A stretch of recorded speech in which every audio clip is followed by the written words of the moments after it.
Hey, what is up guys? I'm KBHD here, and we are barely into 2016, and we're already hearing all kinds of rumors, of course, about the next iPhone. The iPhone 7. Wireless charging, maybe. OLED display, possibly. Waterproof technology, maybe. No headphone jack.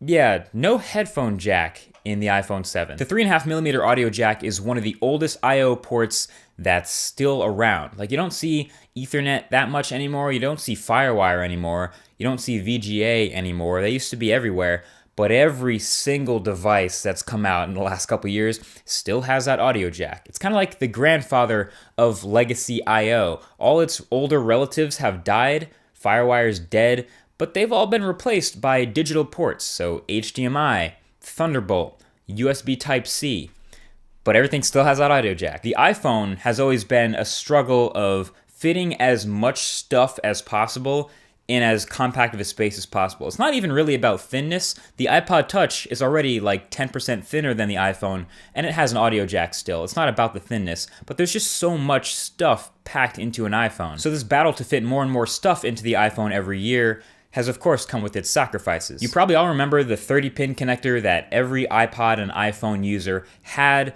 Eventually Apple just decided it's too big. We want to fit more stuff in the iPhone, so they switched to the way smaller Thunderbolt cable to replace it. It makes sense for Apple, but that, in typical Apple fashion, screws over everyone who was using their previous stuff. So now your docks don't work, your battery cases don't work, your chargers don't work, all those accessories that plugged into 30-pin don't work anymore. But that was just the sacrifice Apple was willing to make to fit more stuff. Now, you might not ever consider getting rid of the 3.5mm audio jack. It's kind of a staple, everything is fine with it.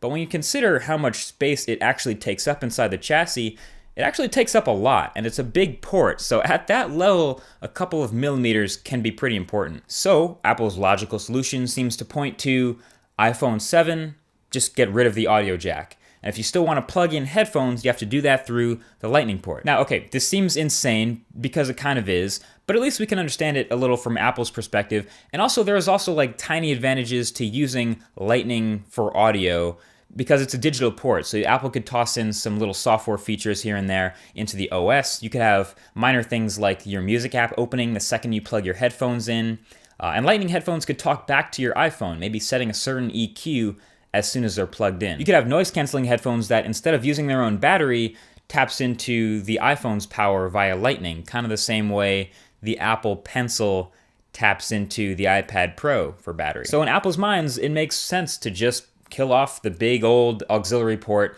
and do everything through Lightning. Of course, in classic Apple fashion, this again means temporarily screwing over everyone, because who has Lightning headphones? Looks like Philips actually makes a pair that you can buy right now, but they're $300. So for everyone who doesn't want to buy a new pair of headphones, Apple will probably sell a Lightning to auxiliary adapter for, oh, I don't know, $50? Classic. Want to keep using the awesome pair of wired headphones that you already have? Adapter. Want to play audio in your car that doesn't have Bluetooth? Adapter. Want to charge your phone and listen to headphones at the same time? Unless there's two Lightning ports in the next iPhone. Yeah, adapter. So this is such an Apple thing to do. At this point, it doesn't actually really surprise me. At this point, the iPhone 7 is so far into development that there's no point in like arguing it. It's probably already set in stone. It's gonna happen. So at this point, all we really can do is brace for it.